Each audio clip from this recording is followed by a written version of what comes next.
Today's message will be a little bit more of a conversation about kind of what's going on and how I feel like as a church and as believers we can respond. And so I want to kind of contrast two very distinct ways that fear is dealt with, if I can today. And I'm going to tell you the reason why. First of all, I want to contrast the two ways that fear is dealt with how we deal as people sometimes when somebody is afraid, and also how Jesus deals with people when they are afraid. Not just fear itself, but people who are in fear. And so I want to kind of contrast the two of them. And the reason I want to do that today is because I want you to know how Jesus is dealing with you. If you're feeling fear, anxiety, worry, panic, feeling irrational, whatever those things may be. And so that we can be convinced of how he feels and how he's dealing and how he's responding to where we are. And then we can take that and then respond to the folks around us the way Jesus would too. Is that all right today? Can we do that? I could get up here and speak a message on something that has nothing to do with what's going on in the earth right now. But I really want to address this because I believe, like I said in the video, like my mom mentioned, I believe in this moment, in this time, in this place, that when crisis like this happens, the church has an opportunity. Listen to me, an opportunity. We're not seizing upon an opportunity for our own gain or benefit or anything like that. But we have an opportunity because people's hearts are open. A neighbor that would normally look at you like you're crazy will receive a knock on the door to check on them to make sure they're okay. They will have a conversation with you across the hedge to make sure that they've got what they need. There's going to be families with children who will be out of school for the next couple of weeks at least, who rely on school breakfasts or school lunches that are provided for free to them that you might be able to help out with. We have an opportunity. People will be more open than ever before to us loving them well during this time. But the first thing we have got to do is get our hearts settled. And if we can get our hearts settled and be clear, then we can love our neighbors during this time. Does that make sense? So let's talk about that. I'm sorry my voice I sound like I'm going through puberty. I apologize. That was last year. Glad the kids are gone. Your parents will explain that to you later. We do want to welcome, we have more online folks that are watching than normal because some folks, they have compromised immune systems or whatever it may be, are not here. So we love you guys. We're glad you're with us. Our hearts are with you, and if you're at home or you're here, it's the same spirit that is there in your home or there in the coffee shop or wherever you are. And so we welcome you. We're glad you're here.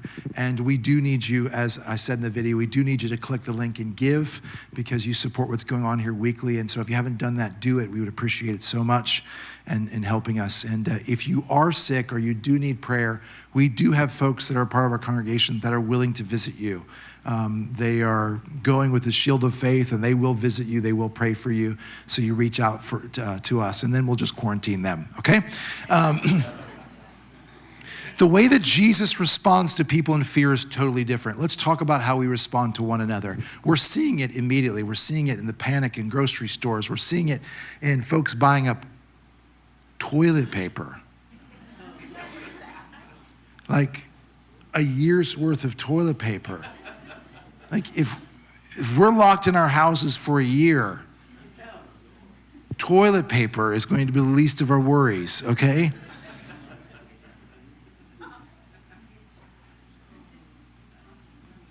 Do we need to discuss this further? People are just responding in crazy ways, but their motivation behind what they're responding. Some folks, when they encounter somebody in fear, they'll say, "You're overreacting." Or they'll say, "You're irrational." Or they'll say, "You're being dramatic." Do we have any drama queens or kings in here? One, okay. Husbands, do not look at your spouses, okay? Don't do that. Anyone a little dramatic? I have some girls that are dramatic. Anyone? I am also dramatic.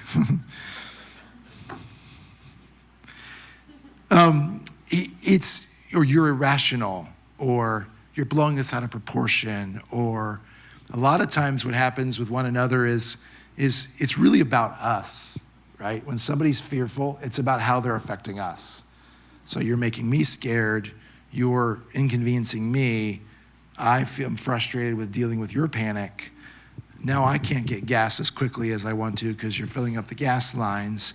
I actually did run out of toilet paper and need some, and you've got 12 cases of it in your cart, right? We're not super like, oh my gosh, there's a fearful person, I feel so bad for them. It's usually the way we respond, human nature. It's kind of like, how is this affecting me, right? How is your fear, your panic, your irrationality affecting me? And that's how we usually deal with it. And we're inconvenienced, and it's frustrating, and it's annoying, and people have an attitude. And I was in Publix in Venice. I live in Venice, and I was in Publix in Venice, and this lady was freaking out in the meat section. I mean, which is great because some of the Publixes, I guess, were like literally running out of meat. Like and the one in Venice, I probably shouldn't tell you this because you all rushed down there, but it was loaded with meat. It was great. I was like a normal shopping day in the meat department. But this lady comes up and she's holding a flyer and she's like, excuse me, and the store manager's there, where is the $4.99 a pound green-wise chicken? And the store manager's like, oh ma'am, if it's not there, I don't know. I'll check. So the store manager goes back to the meat department like, please help me. I don't care if you got to just package some regular stuff in a green-wise package. Just give me some $4.99 chicken for this lady, right? So she's like, it looked like it was like, do we have that last drop of clean water? He was like, do we have the $4.99 on sale chicken? And the guy's like, I don't think we do. He look for me. He goes back to the lady, he says, I don't know if we have the $4.99 on sale chicken. She's like, you should, it's in your flyer, right? People are just freaking out. And I'm just sitting there like, lady, get out of my way. I want some steak. You know what I mean? But that's how we deal with it. It's always usually about us. It's our nature. I'm not shaming you this morning. It's normal. Like the roads are this, there was no shopping carts when I went in. I had to park way far away. And if you can't tell, I don't enjoy walking a lot. Okay, it just was an inconvenience altogether. And that's how we deal with it. But Jesus deals with it totally differently. His motivation is never to impose some false sense of control over us. Right? That's what usually happens. I want you to stop panicking because you're making me feel out of control. I want you to stop being anxious because I'm starting to get anxious and I feel like I'm losing control of you and the situation. Jesus he's not like that at all. He really does speak a better word. We sang that song today. He looks at all, and I'm going to tell you why, but he looks at all of the facts. He looks at all of the news. He looks at everything going on, and he says, I'm not denying this. That's the problem in the church sometimes. We think faith is just denying that something bad is happening, right? Like, don't speak that. Don't speak what? Somebody in China died. I'm not speaking it. That's what happened, right? We're not denying what's going on. We're not denying the potential pandemic or epidemic or whatever it may be. We're not denying that the scientists are saying this could be a real thing. We're not denying that businesses are closing earlier and flights are being canceled and borders are being closed. Like, that's all happening, folks. We're not denying it. Jesus doesn't look at the stuff and go, it's not happening, didn't happen, it's not happening. That's not what's going on. But he sees it, he knows it, he is totally willing to face it, but he speaks a better word over it. He speaks against fear, and he speaks a better word over fear because he still bears the scars and the marks on his body where he faced the worst. Because he faced the worst, and he still bears those scars in his hands and feet and the marks across his back, and the scar from the spear in his side, and the holes from the crown of thorns put into his head. He can look at it without running from it, like fight or flight. He's not running away from it. He can look it in the face because he has bore upon himself the worst. And I want to tell you this, he didn't just face the worst. The worst was not the end. And because there was another day, because he really did conquer death, hell, and the grave. Revelation 1:17, you can throw it up there, 1:17 and 1:18. It says, when I saw him, I fell at his feet like a dead man, and he placed his right hand on me, saying, do not be afraid, for I am before you go to 18, I am the first and the last. He's saying, I started it. I jumped all the way to the end and faced the worst and the last and everything in between. It's so unlike people, because we think not fearing or projecting something opposite of fear on somebody is acting like it's not as big as you think it is. Let me calm your fears. It's not that bad. Let me show you the statistics. It's not that bad. That's not what Jesus does. He's not spinning the data here. He's not finding the right news source to tell him the right thing. He's facing the facts of what's going on because he's gone to the end and he's defeated it. And he created it from the beginning and everything in between. And yet there still was another day. Verse 18. And the living one, and I was dead, and behold, I am alive forevermore. And I have the keys of death, hell, and the grave. I have the keys of death and Hades, which is hell. I love this. He says, do not be afraid. This is the important part. I've got you to get you to hear this morning. He says, do not be afraid. And he doesn't tell you why you shouldn't be afraid by saying, because it's not that big of a deal. Because this is a conspiracy of a political party. Or the World Health Organization got together with Purell. The hot dog bun company got with the weenie company. Anyone know that movie? To rip off the American public. Because there's 8 hot dogs and only 6 buns, or 10 buns and 8 hot dogs. Does anyone know what movies that's from besides my family? Yes, who said that? Bonus points, extra cups, boom, in the back. I like you already. It's not a conspiracy between Purell or if the toilet paper company is behind this, they're geniuses, because there's no way we could have predicted that, all right? If Charmin got in with the World Health Organization and said, if we create this thing, people are going to want to buy toilet paper. It is the most genius marketing plan in the history of the world. That's not what's going on. Right? It's not what's going on. But I love this because he says, do not be afraid. And let me tell you why. I don't want you to be afraid. Because I am the first and I am the last. And I went and took the keys of the worst case scenario. And I hold them in my hand and I've defeated it. I'm not telling you not to fear just because I'm powerful. I'm telling you not to fear because I descended into the abyss, into the chaos of hell, where panic and anxiety and fear and worry reign. And I went there and I defeated it. And I've got the keys in my hand. So I am the living proof that you don't have to be afraid. That's the difference. I feel like I sound like I should be doing a voiceover for a movie right now. And God said, I went straight into the depths of hell. Really? This is the picture I need you to see. I have a couple things I've written down. I want to read a couple scriptures and then I'll get you out of here.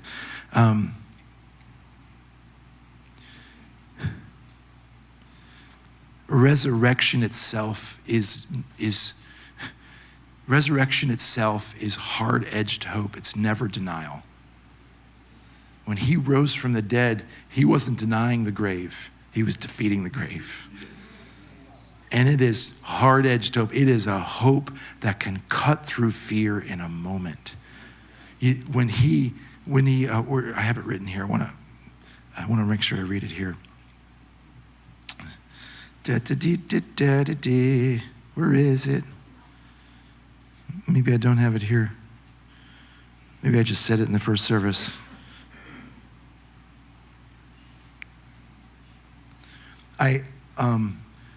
I'm speaking faith to you right now. I'm speaking and trying to really, for all of us, for us to grab a hold of faith and hope. I really am. But I want to warn you against a couple things. Just glib faith or outright denial or unexamined anxiety are equally unhelpful right now. And I don't believe it's scriptural at all. I don't. I really believe in this moment, we need to be totally aware of what's happening and use wisdom, but we need to totally understand that we serve a God who has defeated the grave, who faced it. I know I've got something in here I want to say. I just can't find it because I'm so... Here it is. He didn't deny the grave. He entered into it. He met it face to face. Then he rose from it and he conquered it. He didn't deny the grave. He was willing to allow himself to be buried in the grave so that you and I would not have to feel like we have to live in denial. He faced the worst and he conquered it. And he isn't asking us to be in denial either.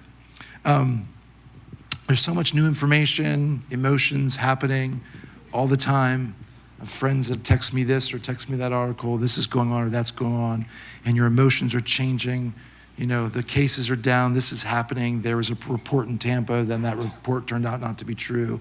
And it's up and it's down and it's this and that. And the reality is, how many of you in the last week or two, you're not admitting that you don't have faith and you're not admitting that you're weak and you're not admitting anything? How many of you will be honest with me and say, in the last couple of weeks, there's been a moment or two where I've had some fear, some emotions that weren't positive regarding the situation? This is what I really believe that the Lord is asking us to do. I really believe that we need to ask ourselves, what would it look like if we, in a moment, took a moment out and we sat with Jesus? We sat down with our real feelings. How many of you know if you're afraid and you just say, I'm not afraid, it means you're still afraid? Yeah.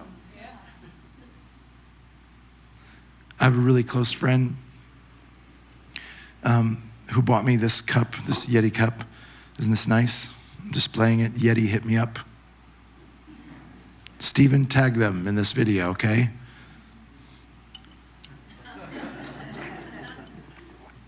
Oh, it's so cold. And that ice is from last night. I got it from this little Chinese ice store down the street. It's really... Sorry. But a friend, and the joke is always, if something happens, she goes, you're fine, I'm fine, we're fine, everything's fine. We're good, you're good, the world is good, we're good. You could have a bone sticking out of your arm, we're good, it's fine, I'm fine, that blood is flying, everything is fine, we're good, this is good, we're fine, it's all good, I'm fine, you're fine, we're all fine. No, we are not fine. I have a bone sticking out of my arm right now. I have cut myself. I have burned myself around these friends, and every time it's fine, you're fine, it's fine, we're fine, it's good.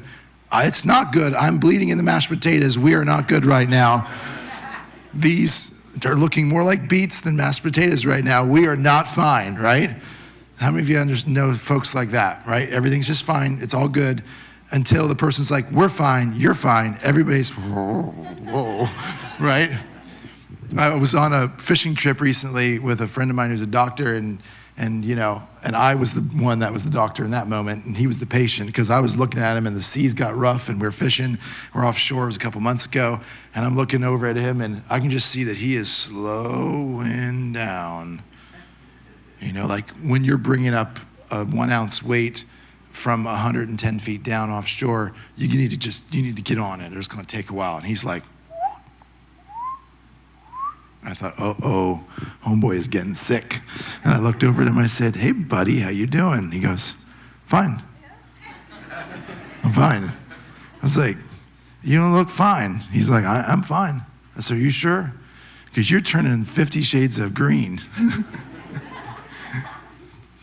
Gotcha. He's like, I'm pretty sure you're not fine. He's like, I'm good. I'm like, you don't look good. I'm good. You don't look good. He's like, I'm fine.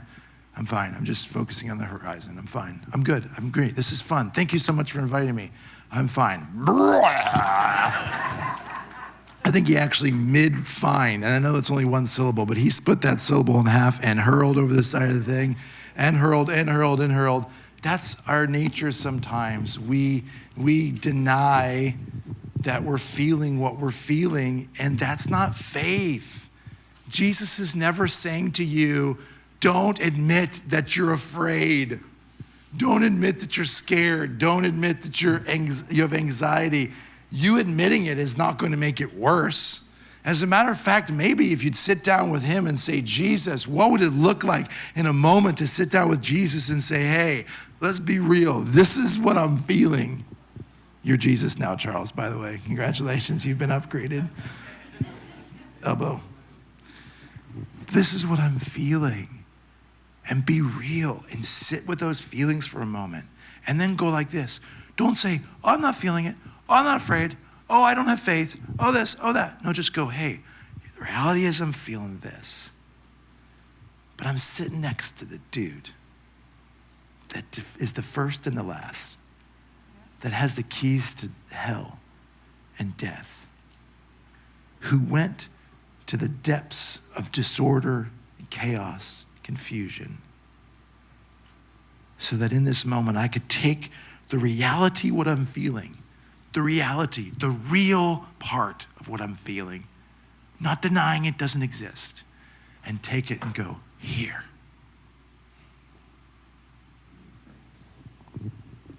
Let him receive as a gift and bear upon himself the reality of what I'm feeling in this moment.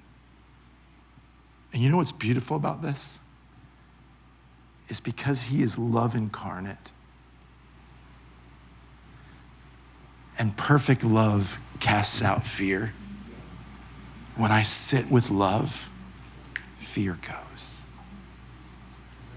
When I take a moment and sit down and commune with love, fear is cast out. Why? Because there's always an invitation to bear your burdens. He is a burden bearer. We used to sing a song, he's a burden bearer, he's a heavy yoke sharer. He wants to take the yoke and the burden of your fear and anxiety and frustration, and he wants you to say, hey, I've been there. I've been to the worst. I've breathed my last breath, but yet there was another day. So give it to me. Place it in my hands and trust me. And if you'll do that, you'll see that love will begin to clear up your mind, your emotions, and allow you to function the way God wants us to function in this moment with our neighbors, with the world around us, and see those beautiful open doors that are beginning to open up, that we can love people and be light and be grace and hope and promise and peace when chaos is ensuing. We have an opportunity, but we've got to be real with what's going on inside of us and give it to him. Does that make sense at all? I think about half a year with me, that's all right. We're gonna finish here in a moment. John 14:27 says, peace I leave with you, my peace I give to you, not as the world gives do I give to you. Do not let your heart be troubled, nor let it be fearful. If you are fearful or troubled, fear and being troubled is an invitation for peace, if you'll just exchange it. Psalms 94:19 says, when anxiety was great within me, your consolation brought joy to my soul. If you're anxious, anxiety in the kingdom is an invitation for joy. But instead of going, how am I going to get out of this? Think to yourself, oh, I can hear the Father saying, do you want to exchange what you're feeling for joy? I've been not abnormally, because I'm usually a happy person, but this whole thing's going on. I'm happy as a clam. I'm happy and excited. And I get around anxious people and I'm thinking to myself, really at the end of the day, like, I get it. You're panicking. You have a cart full of groceries I know you're not going to eat. Like, half that's perishable and you bought enough for 3 months. I know this isn't going to happen, but I'm thinking to myself, but you had the money to buy it when half the world's starving.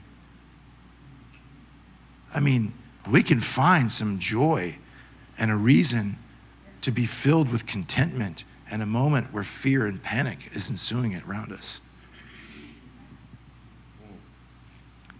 This is what I want to kind of leave you with before I really close.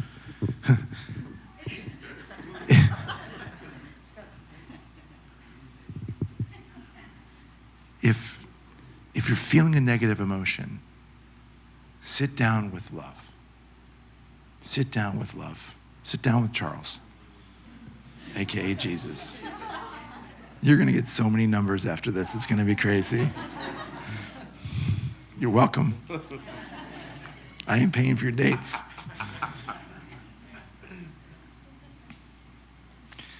Sit down with love, because I promise you, he wants to exchange whatever negative emotion you have. He's not asking you to deny it. He's asking you to exchange it. He's not asking you to act like it's not there. He's asking for you to exchange it. He's saying, bring your anxiety, I've got joy. Bring your fear and troubling, I've got peace. Bring your hopelessness, I've got hope. Bring your worries, I've got promise. Bring it to me. Bring it to me. For I have seen the worst. I have faced the grave. I have looked death in the eyes. I descended into the deepest and darkest place of chaos and disorder, into the abyss of darkness. And I've defeated it. And there was another day. So while the world thinks that this is all coming to an end and that the zombies are descending upon us at any moment, I want to tell you, as the Church of Jesus Christ, we know there's another day. There's another day. Amen? It's too early to send you home because he's got the keys. It's too early to send you home, so we're going to preach this a second time over. Hey, we love you. I want to ask you to do this. If you're well, come to church. We need to stand together during this time. We want to be your family. If you have a need, let us know. We'll do our best to find a way. If you have a real need, it's food related, it's folks' jobs are going to be, stirred up, and kids are being canceled for school, and you're going to have problems babysitting and calling in, whatever it may be. Any way we can help. We have a food bank. We've got resources we can point you to. We want to be here for you. Come to church. This is a time not to pull away from community. It's a time to engage in community. If you're well, if you're not well, we will pray for you. We will stand for you, with you. And when you are well, come back and be a part of this. We will keep this environment as safe as we can from germs, etc. We're going to have literally full-blown washing stations, not just hand sanitizer, like antibacterial soap, running water, the whole deal. Not showers yet. That's next. You don't know how long it takes me to shower.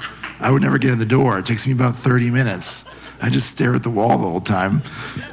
We're going to have that out here. We're going like way beyond the hand sanitizer thing because we want you to feel safe to come. Those of you who are online, if you're well, come. We'd love to have you. Remember, there is another day. And remember, he holds the keys. And remember today that he has defeated every one of your worries and concerns. It's okay that you're feeling it. Instead of denying it, exchange it. He's got something better for you. He's got a better word. Amen?